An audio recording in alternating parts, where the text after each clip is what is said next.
Bonjour à tous et bienvenue sur Dragon Street Photography. Je suis David Vercruis et aujourd'hui nous allons voir comment configurer ces espaces de couleurs dans le convertisseur RAW et dans Photoshop de façon à pouvoir utiliser les masques de luminance et les panneaux de Tony Kuiper le mieux possible.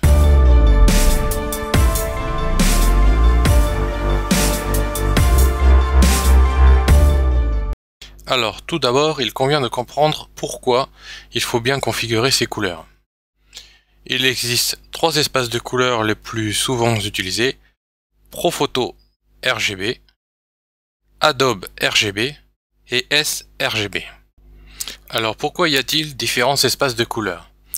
Eh bien pour faire très simple, parce que ça peut être très compliqué, Profoto RGB, beaucoup de photographes vont l'utiliser pour le développement. Adobe RGB, ça va être plutôt à destination de l'impression, même si on peut commencer à imprimer dans un espace de couleurs beaucoup plus grand, et sRGB en général pour les photos à destination d'internet. Alors pourquoi est-il très important de bien configurer ces espaces de couleurs et les espaces de gris?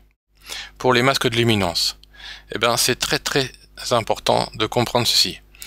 Quand nous allons créer dans Photoshop notre premier masque de luminance, tout va être calculé et basé sur le Light 1, qui est donc le ton clair 1 pour nous en français. Et donc la sélection va se faire à partir des tons neutres ici jusqu'au ton clair. Et ensuite, nous allons intersecter les masques les uns avec les autres, ce qui fait qu'à chaque fois, nous allons réduire tout doucement la sélection. Et à partir des tons clairs, nous allons calculer l'inverse pour avoir les tons sombres.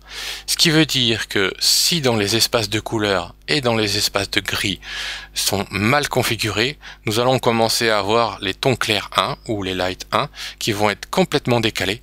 Donc tous les autres masques vont être décalés, que ce soit les clairs, les sombres ou même les tons moyens. Et donc tous les masques qu'on va créer ensuite avec les panneaux de Tony Kuiper vont être complètement faussés. Concrètement, comment configurer nos convertisseurs RAW? Alors, commençons par Lightroom. Ici, dans Lightroom, nous allons aller dans Préférences et dans Édition externe. Au moment de passer donc de Lightroom à Photoshop, nous allons convertir nos fichiers RAW qui n'ont pas d'espace de couleur en un espace de couleur défini pour Photoshop. Et ici, donc dans Espace colorimétrique, vous avez le choix entre Profoto RGB, Adobe RGB, sRGB, et puis pour les derniers MacBook Pro, vous avez aussi écran P3 qui est tout nouvellement ajouté. Donc en photographie en général, pour garder le maximum d'espace de couleur, nous utilisons Profoto RGB. Voilà pour Lightroom. Dans Adobe Camera Raw, ici nous allons cliquer en bas et dans Espace colorimétrique, espace, vous allez pouvoir choisir dans tout ce qui est installé dans votre machine. Normalement, vous devez avoir Profoto RGB aussi. Voilà. Et vous validez. Pour les utilisateurs de Capture One, là, c'est un petit peu différent parce que Capture One affiche les photos constamment, c'est-à-dire tout le temps, en épreuvage ou en soft proofing.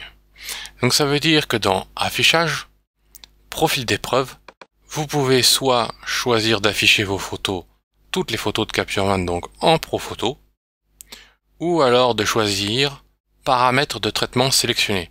Donc les paramètres de traitement sélectionnés, comme moi je le fais, en fait ça correspond aux recettes d'exportation selon la destination de vos photos. Donc par exemple ici j'ai sélectionné pour exporter en direction de Photoshop. Et dans les paramètres de traitement basiques, vous avez donc le format, etc. Et vous avez le profil ICC. Et ici, donc, je choisis Profoto à destination de Photoshop.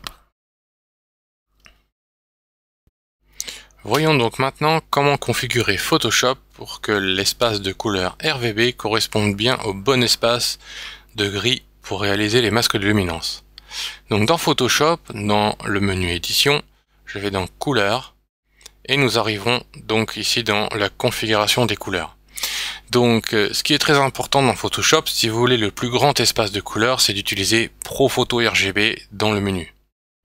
Si vous utilisez Profoto RGB, il faut prendre dans le niveau de gris, le niveau de gris correspondant qui est donc Gray Gamma 1.8, qui correspond donc au gris neutre de l'espace de couleur Profoto RGB. Si maintenant vous voulez utiliser Adobe RGB 98, il faut utiliser Gray Gamma 2.2, qui correspond au point neutre donc de l'espace de couleur Adobe RGB. Si vous utilisez vos photos à destination du web, on va utiliser l'espace de couleur sRGB.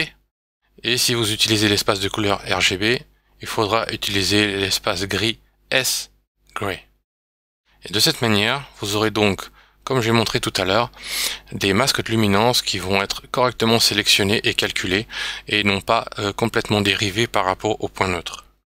Voilà. Par contre, il convient de préciser que cet espace de couleur et ce gamma ne correspond pas du tout au gamma de votre écran de retouche. Donc il ne faut surtout pas changer les réglages de votre écran de retouche.